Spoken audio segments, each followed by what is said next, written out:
नमस्कार, प्रवास अक्षय न्यूज नाटक और आप सभी का स्वागत है।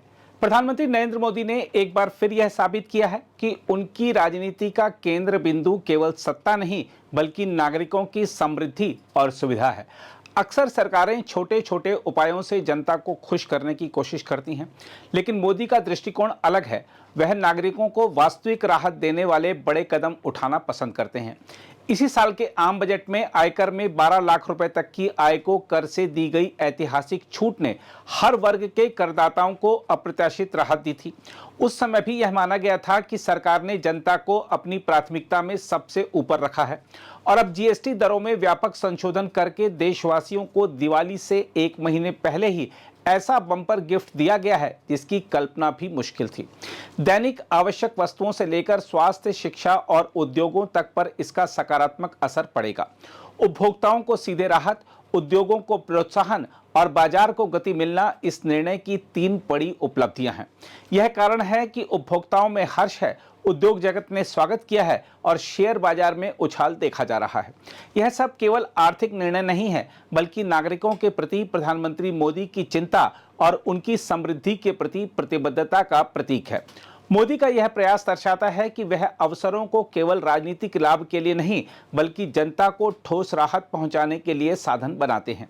यह फैसला भारतीय अर्थव्यवस्था में नई ऊर्जा का संचार करेगा और त्योहारों के मौसम में आम जनमानस को उत्साह और विश्वास से भर देगा। मोदी ने वास्तव में दिवाली पर देश को खुश करने का वादा पहले ही पूरा कर दिया है। यह दिवाली गिफ्ट केवल आर्थिक राहत नहीं बल्कि विश्वास और आश्वासन का प्रतीक भी है कि सरकार जनता के साथ खड़ी है और उसकी प्रगति के लिए कटिबद्ध है। इसके अलावा प्रधानमंत्री नरेंद्र मोदी ने लाल किले की प्राचीर से कम कर, सरल कर व्यवस्था का जो वादा किया था उसे 20 दिनों के भीतर पूरा कर अमेरिकी राष्ट्रपति डोनाल्ड ट्रंप के उस बयान का भी व्यवहारिक उत्तर दिया है जिसमें उन्होंने भारतीय अर्थव्यवस्था को मृत करार दिया था। देखा जाए तो आज का भारत अपनी आर्थिक स्फूर्ति और वैश्विक महत्व को सिद्ध कर रहा है।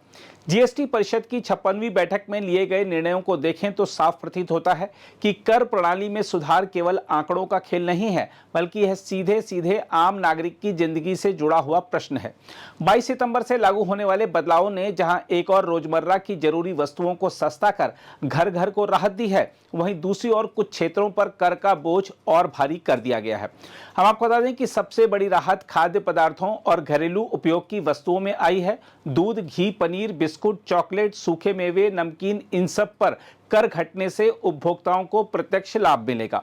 किसानों और शिक्षा स्वास्थ्य क्षेत्र को भी बड़ी राहत दी गई है।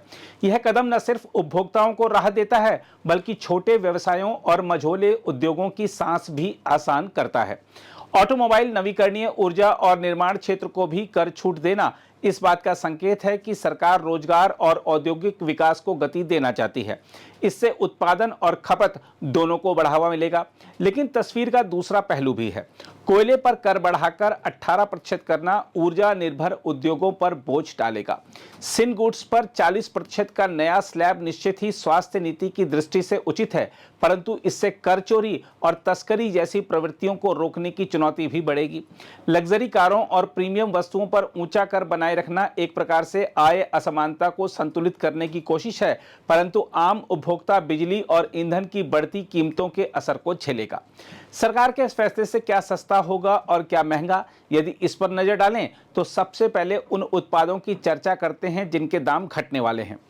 भोजन और रोजमर्रा की आवश्यक वस्तुएं जैसे दुग्ध उत्पाद, यूएचटी दूध अब कर मुक्त होगा। पहले 5% था इस पर टैक्स, अब जबकि कंडेंस्ड मिल्क, मक्खन, घी, पनीर और चीज 12% से घटकर 5% या कुछ मामलों में शून्य पर आ गए हैं। मुख्य खाद्य पदार्थ malt, starch, pasta, cornflakes, biscuit, यहां तक कि चॉकलेट और कोको उत्पादों पर कर 12 से 18% से घटकर 5% हो गया है। मेवे और सूखे मेवे, बादाम, पिस्ता, हेजलनट, काजू और खजूर, जिन पर पहले 12% कर था, अब केवल 5% लगेगा। चीनी और मिष्ठान, रिफाइंड शुगर, शुगर सिरप और टॉफी, कैंडी जैसे कन्फेक्शनरी उत्पाद अब 5% स्लैब में होंगे। अन्य पैकेज्ड फूड, वनस्पति तेल, पशु वसा, खाने योग्य spread, sausage, meat products, fish products और माल्ट आधारित पैकेज फूड्स को भी 5% वर्ग में रखा गया है। नमकीन और स्नैक्स, नमकीन, भुजिया, मिक्सचर, चबेना आदि भुने चने को छोड़कर जो प्री पैकेज्ड और लेबल युक्त हों उन पर कर 18% से घटकर 5% होगा। पेयजल और मिनरल वाटर, बिना शक्कर या फ्लेवर वाला प्राकृतिक कृत्रिम मिनरल वाटर और एरेटेड वाटर 18% से घटकर 5% पर आएगा। कृषि और उर्वरक, उर्वरक 12% और 18% से घटकर अब 5% पर आ गए हैं। कुछ कृषि इनपुट जैसे बीज और फसल पोषक तत्व 12 से घटकर अब 5% पर आ गए हैं। स्वास्थ्य और शिक्षा की बात करें तो जीवन रक्षक दवाएं, स्वास्थ्य संबंधी उत्पाद और कुछ चिकित्सीय उपकरण 12 और 18 से घटकर 5% या शून्य हो गए हैं। शैक्षिक सेवाएं और वस्तुएं जैसे किताबें, लर्निंग एड्स वगैरह पर जीएसटी 5 से 12% से घटकर अब 0 या 5% हो गया है। उपभोक्ता वस्तुओं की बात करें तो इलेक्ट्रॉनिक्स में बेसिक और बड़े पैमाने पर उपयोगी उपकरण 28% से घटकर 18% पर आ गए हैं। जूते और वस्त्र 12 से घटकर 5% पर आ गए हैं। कागज उद्योग कुछ श्रेणियां 12 से 0 हो गई हैं। कॉस्मेटिक्स और पर्सनल केयर में hair oil, shampoo, dental floss, toothpaste 18 से घटकर 5% पर आ गए हैं। ऑटो सेक्टर में छोटी कारों पर जीएसटी 28 से घटकर 18% पर हो गया है।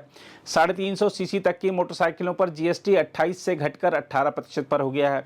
बड़ी कारें और बड़ी मोटरसाइकिलें 40% पर यथावत हैं, इस पर अतिरिक्त सेस नहीं लगेगा। सभी कार पार्ट्स पर जीएसटी 18% लगेगा।